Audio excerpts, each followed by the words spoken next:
Hello students,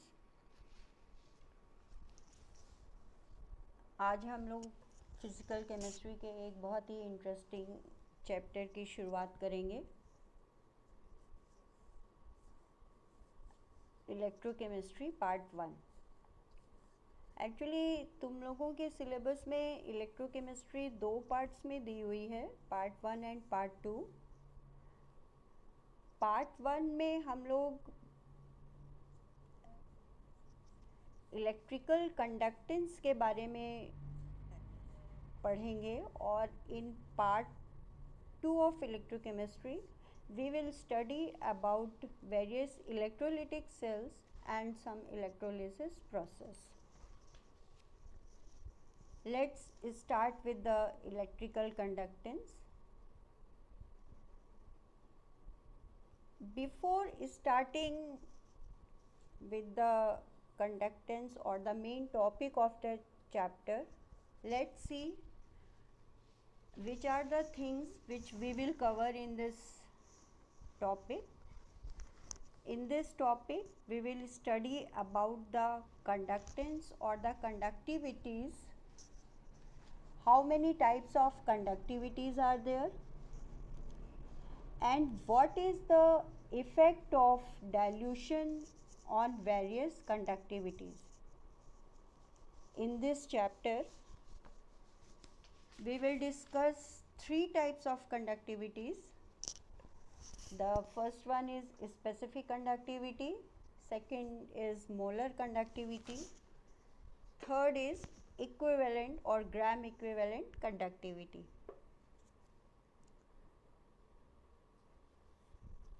All the three conductivities are almost similar, only a little bit of differences is there, and on the basis of the difference we can categorize it into three parts. Conductivity के बारे में जानने से पहले हम लोग ये देखते हैं कि what are conductors.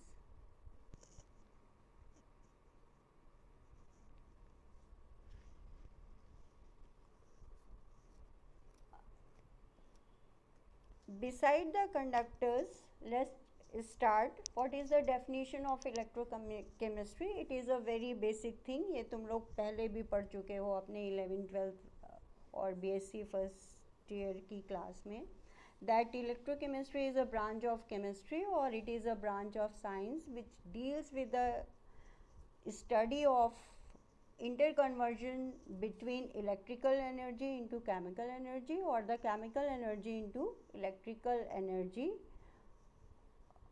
or vice versa. Before going on the conductivities, let's discuss how many types of conductance is there. तुम लोगों को पता है कि हम लोग जब भी कंडक्टिविटी की बात करते हैं तो now the question arises, conductivity of what? क्या चीज़ हमें कंडक्ट करनी है? क्या कंडक्ट करना है? We have to conduct the electricity. अब again the question arises, in which form this electrical current or electricity is flowing. So to see the difference how the electrical current is flowing, we will take two examples. The very first one is metallic conductance, or we see that how electricity flows in metals as well as how the electricity flows in electrolytic or electrochemical cell. Okay, electrochemical cell जैसे metallic wires होते हैं उसी तरीके से electrochemical cells क्या होते हैं? These are the small cell in which we fill electrolyte, we put the electrodes और उनको we join them with the help of wires and key. that is in this way electric current or electricity flows. Before starting the main part, let's see what is the difference between the metallic conductance and the electrolytic conductance. सबसे पहले ये देखते हैं कि in case of metallic conductors, the electricity flows with the help of electrons. Okay, but in case of electrolytic cell or electrochemical cell, electricity flows by means of ions. Now the question arises, एक जगह ions हैं, एक जगह electrons हैं. दोनों ही places से जब एक जगह से इलेक्ट्रॉन्स फ्लो हुए, एक जगह से आयंस फ्लो हुए, तो उनकी केमिकल प्रॉपर्टीज़ में क्या इफ़ेक्ट पड़ा. तो मेटालिक कंडक्टर्स या मेटल्स में ये देखा गया, there is no change in their chemical properties, but in case of electrolytic cells change in chemical properties is taking place. अब चेंज इन केमिकल प्रॉपर्टीज़ ये कैसे, ये समझने के लिए सिंपल सी चीज़ है. सपोज़ हम लोग एक NaCl का इलेक्ट्रोलिटिक सॉल्यूशन लेते हैं, तो उसमें क्या होता है, अगर उसे हम पानी में डिज़ोल्व करते हैं तो क्या हो जाता है. What happens? The main thing happens is the NaCl solution is dissociated into sodium ion as well as the chloride ion. Sodium ion जो है वो कैथोड की तरफ चलते हैं, क्लोराइड आयन जो है वो एनोड की तरफ चलते हैं. दोनों को अगर हम बैटरी या वायर से कनेक्ट कर देते हैं तो इस तरीके से इलेक्ट्रिसिटी का फ्लो होता है. तो दोनों तो इन दिस वे, मेटल तो ऐसा होता नहीं कि कोई भी तार है, हाँ इलेक्ट्रिसिटी हम लोग घर में भी देखते हैं. अब ऐसा तो होता नहीं कि वायर्स के थ्रू इलेक्ट्रिसिटी फ्लो हो रही है तो रात में वो वायर जो है अगर सुबह कुछ और हो गया, इट रिमेन्स एज सच. तो इस तरीके से कह सकते हैं कि इन case of metallic conductance transfer of matter is also not taking place, but in electrolytic conductance transfer of matter is taking place. One more thing which I have not mentioned over here is that why is this difference? ये difference क्यों होता है? ये difference इस वजह से है कि दोनों ही cases में, metallic conductance में भी और electrolytic conductance में भी, जो resistance develop होता है due to heating or whatever it is, वो रेजिस्टेंस जो है डिफरेंट रीजंस की वजह से होता है. इन केस ऑफ मेटालिक कंडक्टेंस क्या होता है, इलेक्ट्रॉन जैसे ही निकलता है तो हम मेटल में कौन सा पार्ट बचा, हमारा पॉजिटिव पार्ट बचा. पॉजिटिव पार्ट तुम लोगों ने पढ़ा होगा 10th और 11th में कि जो positive part when once the electron moves out, तो उस पॉजिटिव पार्ट को हम लोग कर्नल कहते हैं. ये कर्नल जो है ये एक तरीके का रेजिस्टेंस प्रोवाइड करता है मेटल्स के केस में. But in case of electrolytic conductance the resistance arises by 3 different reasons. What are those 3? इन तीनों में से सबसे पहला होता है solvent solvent interaction, second one is solvent solute interaction, and the third one is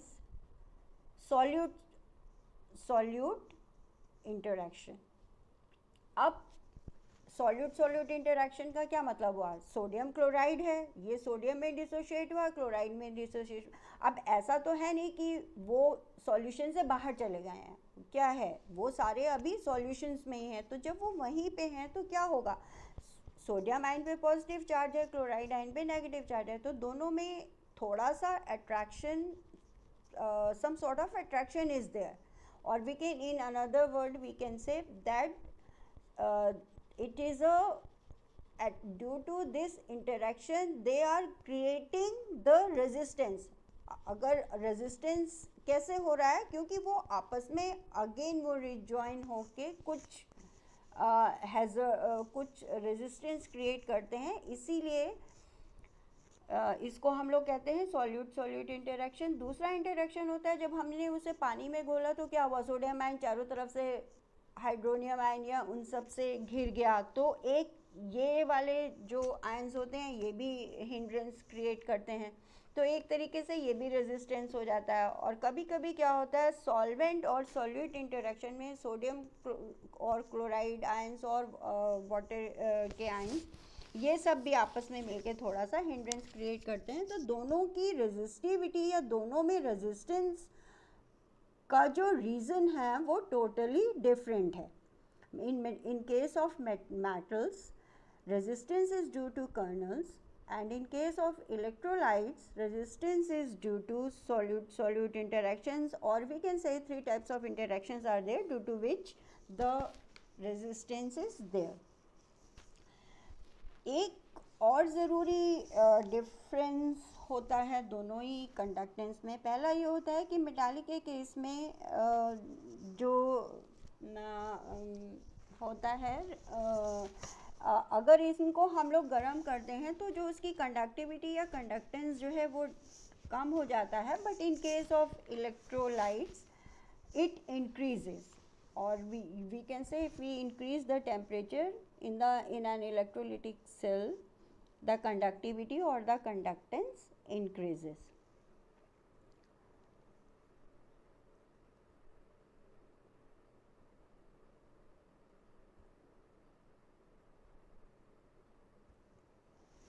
Next is, now what is conductance?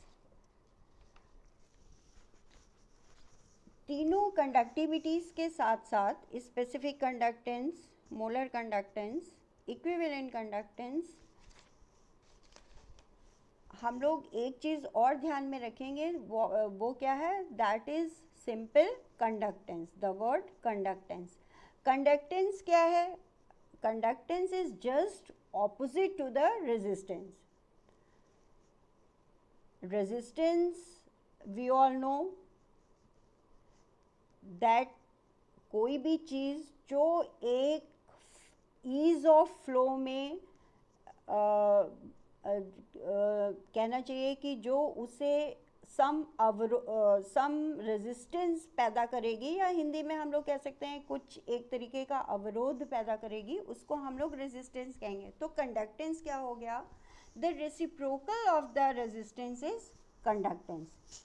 हम लोग सभी जानते हैं आर की जो यूनिट है या रेजिस्टेंस, ये तुम लोगों ने फिजिक्स में पढ़ा होगा, उसकी यूनिट ओम होती है। तो कंडक्टेंस की यूनिट क्या हो गई, उसका जस्ट ऑपोजिट ओम इनवर्स, इसको हम लोग मो भी कहते हैं। और एक और नया वर्ड है जो है साइमंस, जिसको एस से रिप्रेजेंट किया जाता है,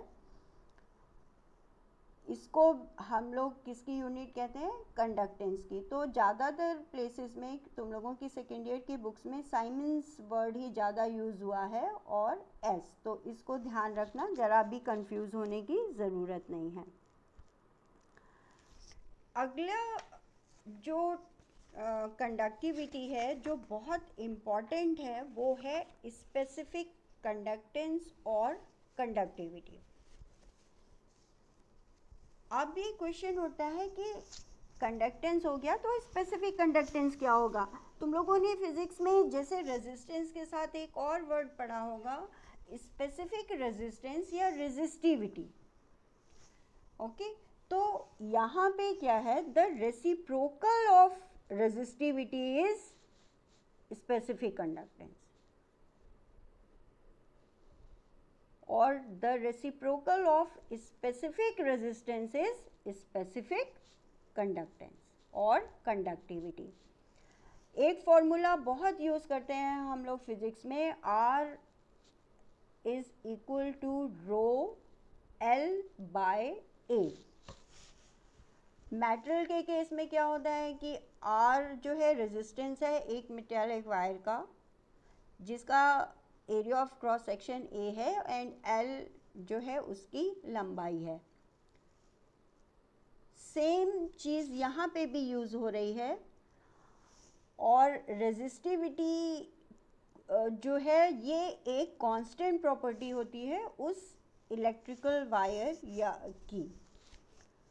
तो सेम वे जब resistivity is a fix property, उसी तरीके से स्पेसिफिक कंडक्टेंस और कंडक्टिविटी भी एक मटेरियलिस्टिक और या इलेक्ट्रोलिटिक सेल के केस में एक प्रॉपर्टी है जो एक कांस्टेंट प्रॉपर्टी है। इसको हम लोग किससे डिनोट करते हैं? कप्पा से। कप्पा एक न्यू वर्ड है जिसका हम लोग आगे चल के बहुत ज़्यादा इस्तेमाल करेंगे, and it is very important also. So try to remember this word very carefully and its unit also. Now the question arises how we derive its unit. Unit निकालने का तरीका बहुत आसान है। रेजिस्टेंस का फॉर्मूला याद है तुम लोगों को, R is equals to rho L by A. Rho की जगह हम लोग 1/r भी लिख सकते हैं। तो जब 1/r लिख दिया तो उस केस में क्या हो जाएगा? 1/r तुम लोगों को पता है रेजिस्टिविटी है, तो कप्पा की यूनिट कैसे निकल जाएगी? Resistivity multiply by L by A. L by A is again a constant property. अब तुम लोग पूछोगे मैम ये कैसे कांस्टेंट होगी? ये इस तरीके से कांस्टेंट होगी कि जैसे ही हम लोग एक इलेक्ट्रोलिटिक सेल को डिज़ाइन करते हैं, इलेक्ट्रोलिटिक सेल में हम क्या कर सकते हैं? जो दोनों इलेक्ट्रोड्स हैं उसका हम area of cross section fix कर सकते हैं, और दोनों इलेक्ट्रोड के बीच का डिस्टेंस कितना रखेंगे? 1 सेंटीमीटर रखेंगे। तो हमने क्या कर दिया? उसकी लेंथ भी fix, area of cross section भी फिक्स कर दिया, और दोनों इलेक्ट्रोड्स के बीच का डिस्टेंस भी फिक्स कर दिया। तो जब दोनों ही प्रॉपर्टी हमारी फिक्स हो गई तो ये जो है ये एक कांस्टेंट प्रॉपर्टी हो गई। तो इस जब सारी चीज़ें कांस्टेंट हो गई तो इस तरीके से हम स्पेसिफिक कंडक्टिविटी को डिफाइन कर सकते हैं कि the conductance of a solution having electrodes which has area of cross section 1 centimetre square and कितनी दूरी पे वो रखे हुए हैं? At a distance of 1 centimetre. अब एरिया 1 सेंटीमीटर स्क्वायर है, डिस्टेंस L 1 सेंटीमीटर है, तो उसका जो है उसका जो टोटल कवरेज एरिया हो कितना हो गया? 1 सेंटीमीटर क्यूब या 1 cubic centimetre. So the conductance of 1 centimeter cube of the solution of electrolyte, और जितना इलेक्ट्रोलाइट इतने एरिया, इतने सेलेक्टेड एरिया में जो है उसका कंडक्टेंस को हम लोग क्या कहेंगे? स्पेसिफिक कंडक्टेंस या कंडक्टिविटी ऑफ दैट सॉल्यूशन। तो हमेशा एक चीज़ बहुत अच्छे से याद रखो, the conductance of 1 cubic centimetre of the solution of electrolyte क्या होगा? उसका स्पेसिफिक कंडक्टेंस या कंडक्टिविटी। नेक्स्ट इज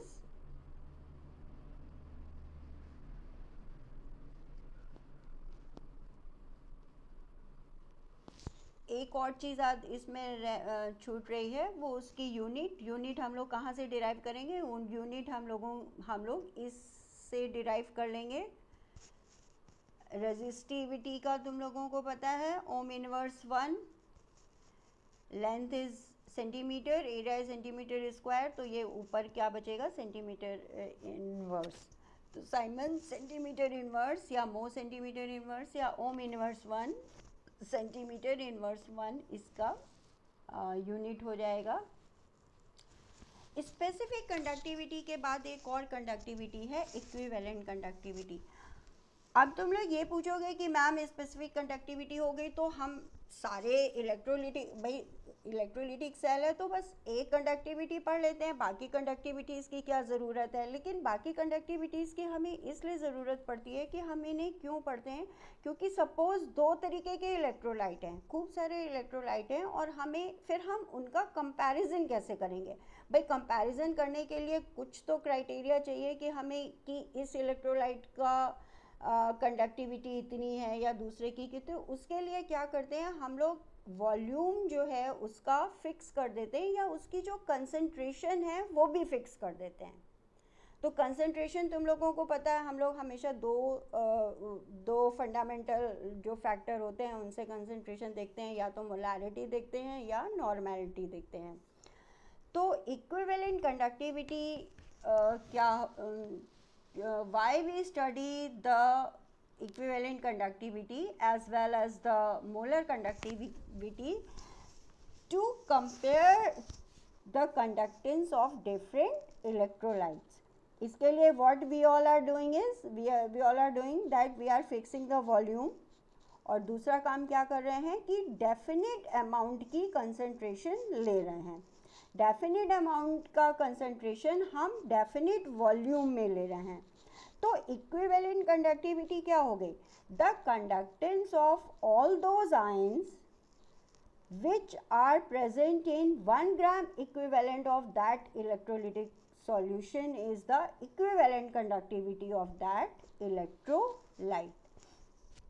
ये थोड़ा सा टिपिकल है, लेकिन इसको इस तरीके से समझो कि अगर एक इलेक्ट्रोलिटिक सेल है उसमें से हम उतना वॉल्यूम निकाल लें जिसमें 1 ग्राम इक्विवेलेंट सिर्फ मौजूद हो, प्रेजेंट हो, तो वहाँ उसमें जितने आयंस होंगे तो उनकी वजह से जितनी भी कंडक्टेंस हो रहा होगा वो क्या कहलाएगा? इक्विवेलेंट कंडक्टेंस या equivalent conductivity. So the equivalent conductivity is defined as the conductance of all the ions produced from 1 gram equivalent of that electrolyte dissolved in V centimeter cube of the solution or cup when the distance between the electrodes is again 1 centimeter and the area of cross section of electrode is 1 centimeter square. The unit of सबसे पहले आता है representation, how we represent this equivalent conductivity. इसको हम लोग cap equivalent कहते हैं. ये इसका सिंबल है, इसको देखो इस तरीके से प्रेजेंट कर रहे हैं. This is called as cap equivalent. इसको कुछ बुक्स में लैम्डा इक्विवेलेंट करके भी रिप्रेजेंट किया गया है, तो तुम लोग बिल्कुल भी कंफ्यूज मत होना, ये दोनों चीज़ें सेम हैं. और this is the unit of equivalent conductivity. अब तुम लोग ये पूछोगे कि मैम ये यूनिट कैसे आ गई. हम लोग सेम उसी तरीके के फॉर्मूले का इस्तेमाल करेंगे, अगेन कंडक्टेंस वाले फॉर्मूले का इस्तेमाल करेंगे. वहाँ पे हमने क्या किया था,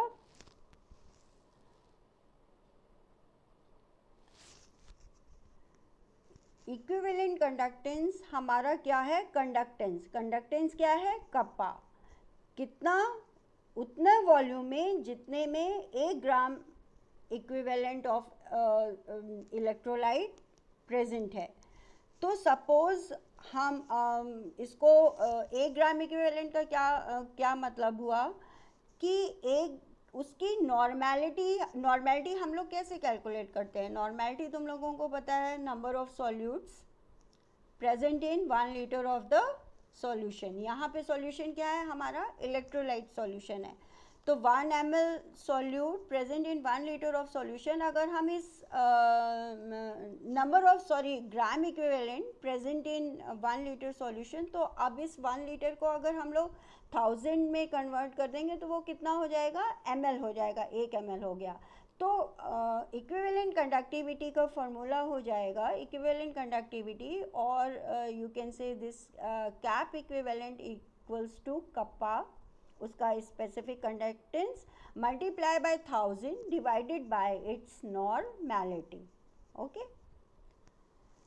इसका detailed formula how to derive, ये कंटेंट भी हम तुम लोगों को प्रोवाइड कर देंगे अलग से एक पीडीएफ में, वहाँ पे तुम लोग इस चीज़ को देख सकते हो. उसके बाद आता है molar conductivity. Molar conductivity again it is represented as cap M. वहाँ पे क्या था? इक्विवेलेंट कंडक्टिविटी में कैप इक्विवेलेंट, यहाँ पे क्या है? Cap M.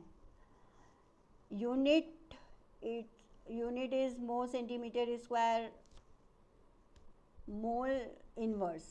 ओके, अब फिर से वही क्वेश्चन हो रहा है कि अब मोलर कंडक्टिविटीज क्यों पढ़ रहे हैं. Same, the conductance of 1 molar electrolytic solution is called its molar conductivity.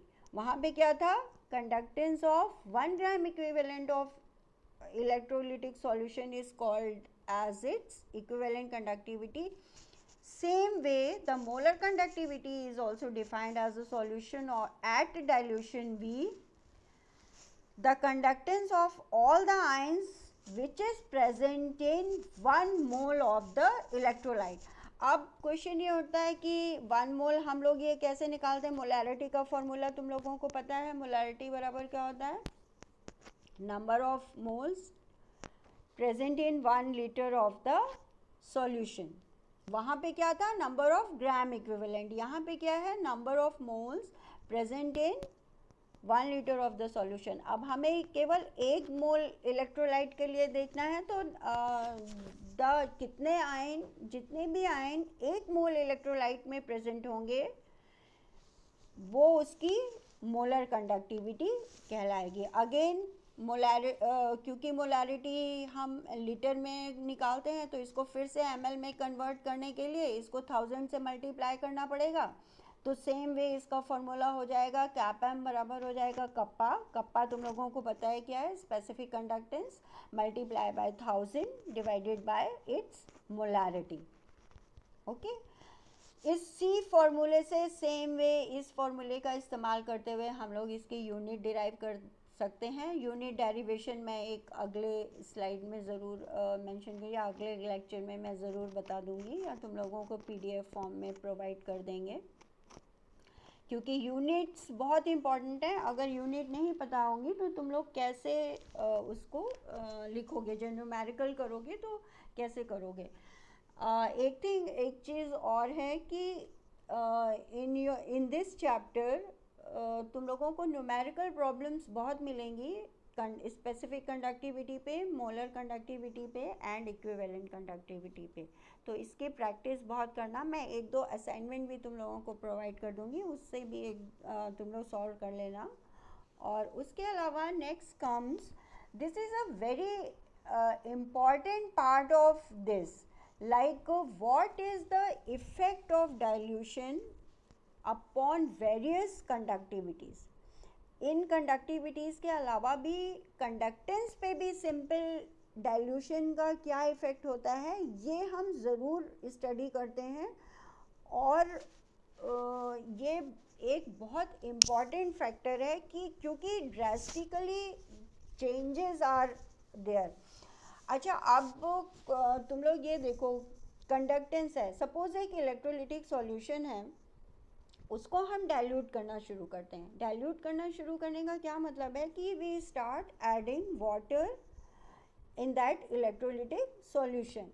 अब हम पानी मिला रहे हैं तो क्या हो रहा है, पानी हम मिलाते जा रहे हैं तो एक फैक्टर और इफेक्ट हो रहा है उससे. वो क्या है, उसका कंसंट्रेशन कम होता जा रहा है.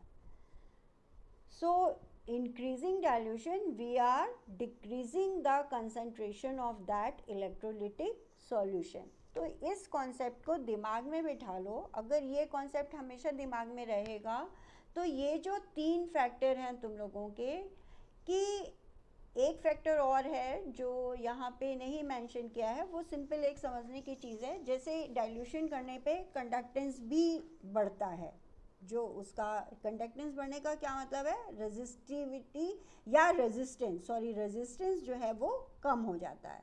तो कंडक्टेंस बढ़ता है, लेकिन उसकी जो स्पेसिफिक कंडक्टिविटी है वो डिक्रीज होती है. उसके अलावा इक्विवेलेंट कंडक्टिविटी भी इंक्रीज होती है और मोलर कंडक्टिविटी भी इंक्रीज होती है. ये तीनों चीज़ें, थोड़ी सी हिंट मैंने आगे 2 स्टेटमेंट्स में दे दी है, लेकिन क्योंकि हमने अभी आज फॉर्मूला डिराइव नहीं किए हैं, या अभी समझाने से तुम लोगों को बहुत ज़्यादा समझ में नहीं आएगा, तो नेक्स्ट टर्न पे हम लोग ये तीनों फैक्टर्स जो हैं ये डिटेल में डिस्कस करेंगे. Why the specific conductivity decreases and beside specific conductivity, equivalent conductivity and molar conductivity increases with also increase in conductance.